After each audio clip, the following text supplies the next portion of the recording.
Todos, les habla nuevamente el profesor Germán Marcillo del curso de estadística. Entonces, muchachos, nuevamente nos encontramos aquí en este nuevo tutorial, en este nuevo video de lo que es el manejo de Excel para el análisis de la estadística descriptiva. Ya es el segundo video, ¿no? Ya presenté, ya se subió a la plataforma el primer video, ¿no? En dos partes, la parte A y la parte B, donde simplemente trabajábamos pues un problema del contexto referido a las notas de una cantidad de estudiantes en el área de matemáticas. Se hizo un análisis construyendo una tabla de frecuencias relativas, absolutas, relativas, acumuladas y unos gráficos, ¿no? De barras y tipo pastel.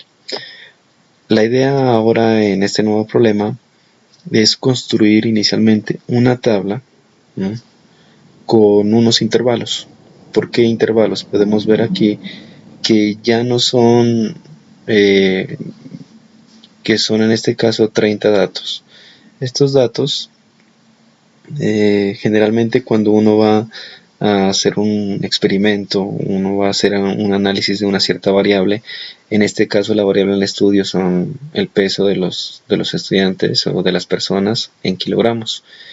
Y uno hace un registro y el registro generalmente se apunta en un cuaderno o se realiza una tabla de este estilo, ¿no? Entonces tenemos aquí 30 datos. Y la idea es registrar estos datos en Excel, ¿no?, inicialmente mediante una columna para construir una tabla de intervalos y hacer el análisis estadístico mediante el cálculo de todo lo que me está diciendo aquí, ¿no? Esto pues ya es la estadística descriptiva. Vamos a calcular el número de datos que obviamente nos los dan, que es 30, el máximo, ¿no? De pronto aquí nos tocaría ir mirando y comparando cuál es el más grande, pero Excel nos da inmediatamente quién es el máximo, el mínimo, el rango, que es el máximo menos el mínimo, el rango es decir la amplitud de los datos, ¿no? El número de clase, esta variable es para construir la tabla, ¿no? Necesitamos estos valores que generalmente si queremos, a veces podemos decir, ¿no?, queremos una tabla donde aparezcan 7 intervalos, 8 intervalos, entonces dependiendo de eso pues ya podemos organizar los datos dependiendo del número de intervalos que se quiera, pero generalmente en estadística, dependiendo del número de datos, es conveniente utilizar esta fórmula, una de las fórmulas, para que él nos indique cuántos intervalos serían los más óptimos, ¿no?, de tal manera que las gráficas y las tablas queden construidas de manera adecuada, ¿no? Igual siempre hay reglas, siempre hay límites en estadística. En este caso, esta es una de las posibles fórmulas para el número de intervalos o de clases que salgan en la tabla. A veces se suele utilizar también la raíz de n para calcular el número de intervalos. Si el número es un decimal, simplemente se redondea ya a su valor próximo y pues obviamente a su valor mayor para que no queden datos por fuera. Se redondea siempre el decimal a su entero mayor. Vamos a calcular también la media de la población, ¿no?, que es el promedio, la media o también media aritmética o promedio de los datos. Vamos a calcular la moda, la mediana, la varianza, la desviación estándar. Aquí he puesto sus símbolos, ¿no? Para la varianza es el signo de sigma minúscula, ¿ya? La desviación estándar es sigma, simplemente, el coeficiente de variación y el intervalo de clase.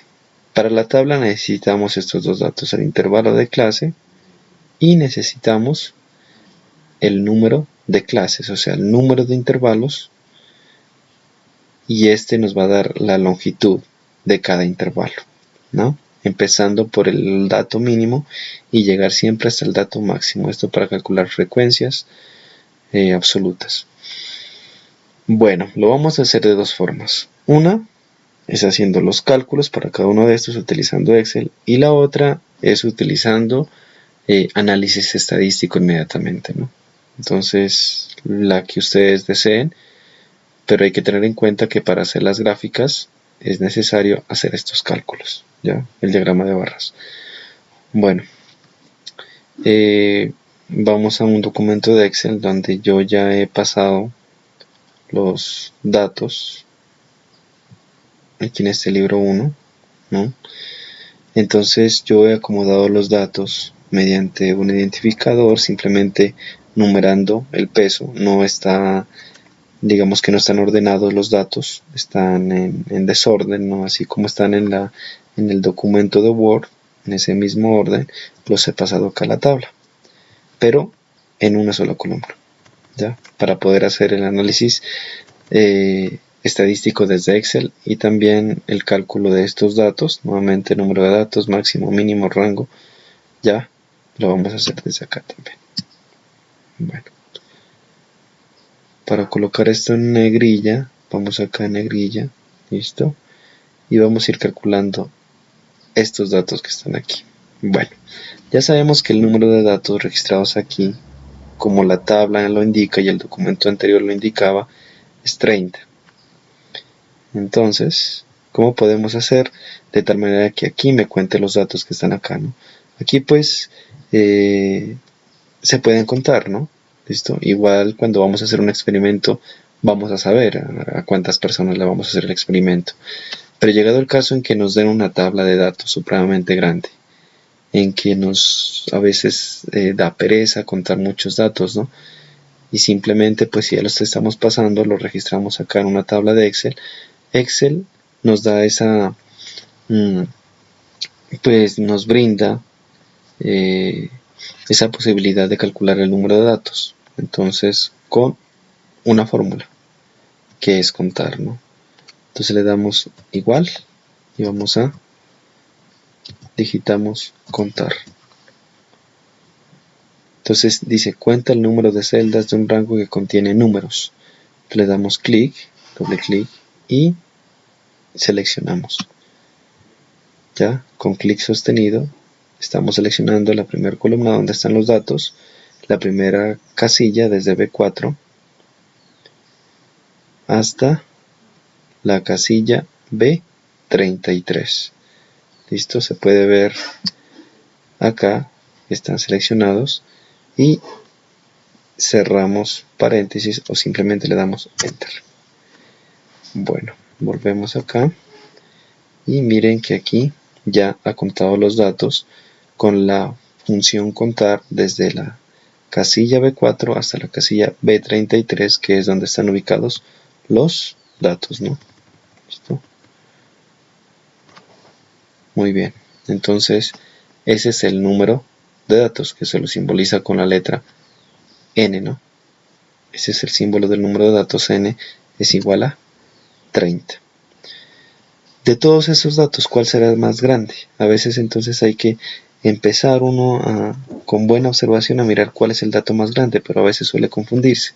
Entonces, para calcular el dato máximo con Excel, simplemente le damos al igual, nuevamente fórmula. Escribimos max. Aquí está. Devuelve el valor máximo de una lista de valores. Doble clic, máximo, y nuevamente seleccionamos los valores con Shift y hacia abajo, ¿no?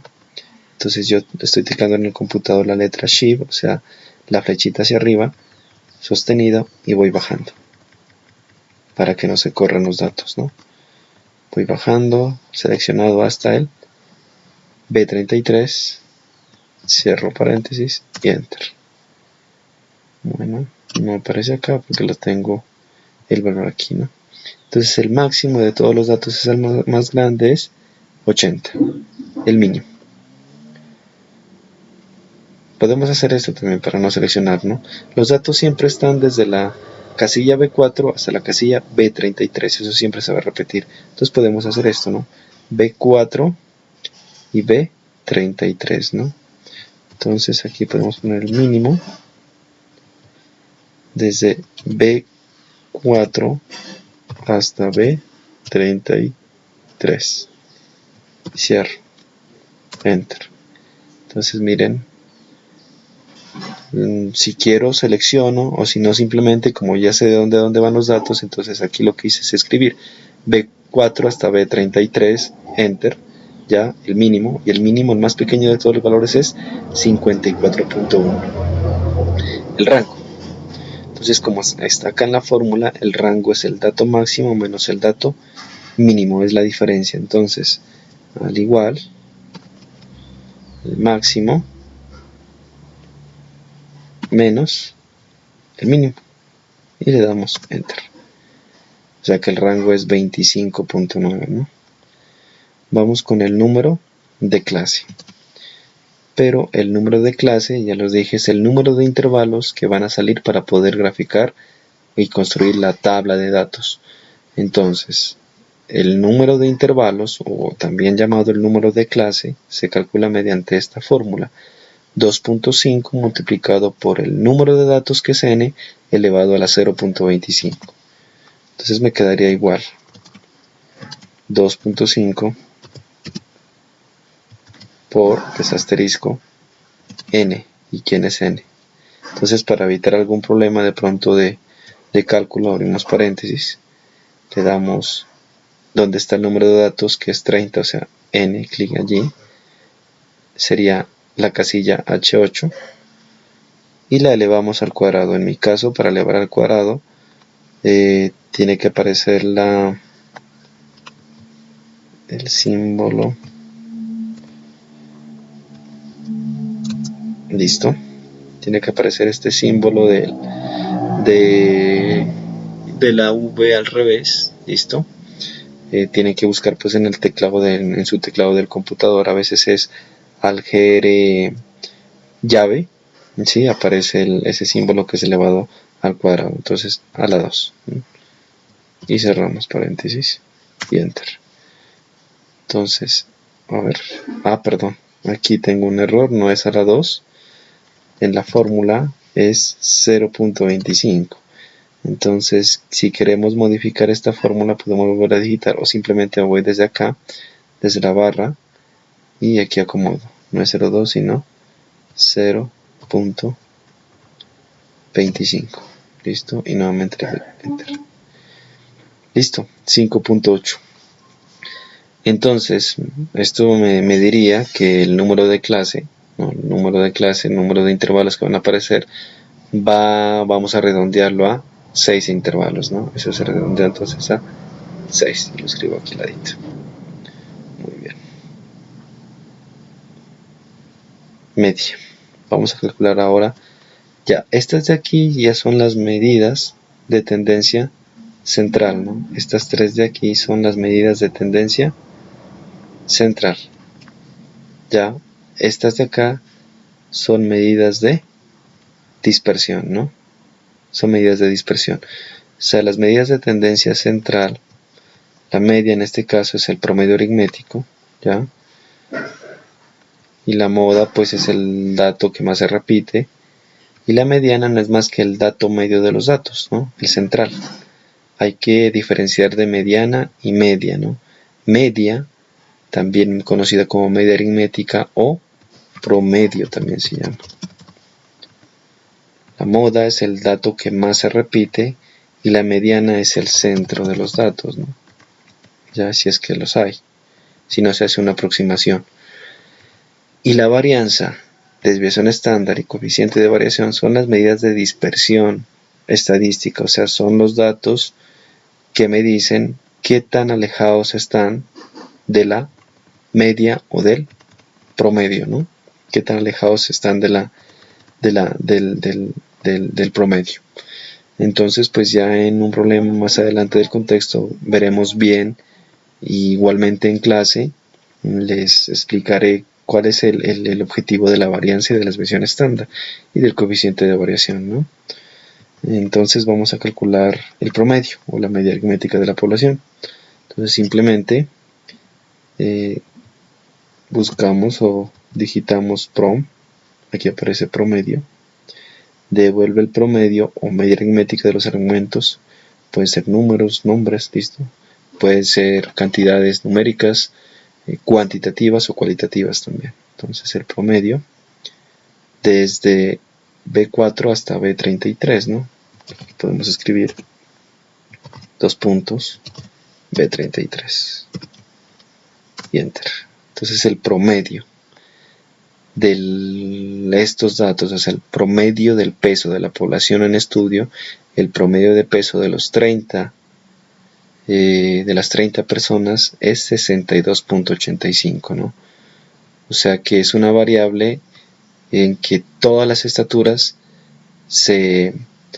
digamos que se parecen a este promedio, ¿no? Cae sobre este promedio. Entonces ustedes saben que generalmente los promedios son demasiado aplicados en el análisis estadístico en las variables, ¿no? Entonces generalmente siempre necesitamos saber cuál es el promedio de alguna población, ¿no? Es decir, la medida que más se acerca a todos los datos de la población, o a la que más se parecen, ¿no? A la que más se aparece, a la que más tienden a acercarse. La que más tienden a acercarse es a 62.85. La media. La moda. Entonces, nuevamente digitamos moda 1. Aquí aparece. Doble clic. Y la moda 1, no, esa es la moda normal. O sea, es el valor medio de los datos también. Entonces vendrían desde B. Si quieren lo seleccionan, ¿no? Yo no les estoy seleccionando porque ya sé dónde van. Desde la casilla B4 hasta la casilla B33. Y miren que automáticamente ella se selecciona, ¿no? Cierro paréntesis, enter. Entonces la moda es 58.2. Ese es el dato central, no es la media aritmética, ¿no? El dato central es 58.2. ¿Por qué? Porque el mínimo es 54 y el máximo es 80, pero el dato central, el dato que va en el centro en este caso, ¿no? Es que esto depende del número de datos, no es el que vaya en el centro desde 54 hasta 80.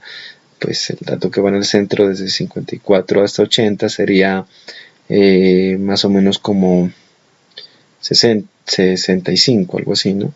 Pero miren, no, ustedes pueden organizar estos datos de menor a mayor y detectar cuál va en el centro. Así se calcula la moda. Entonces, estos datos aquí están en desorden. Ustedes los pueden poner en forma horizontal en orden. Y como son 33 datos, el dato central va a estar en el puesto ¿qué? En el puesto 16. Entre el puesto 16 y 17. ¿No? Es un número impar.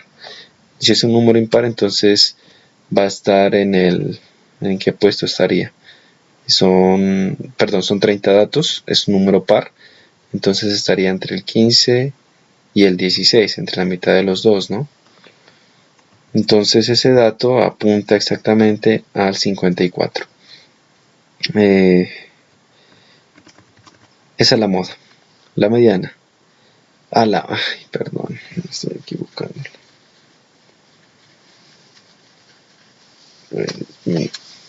No.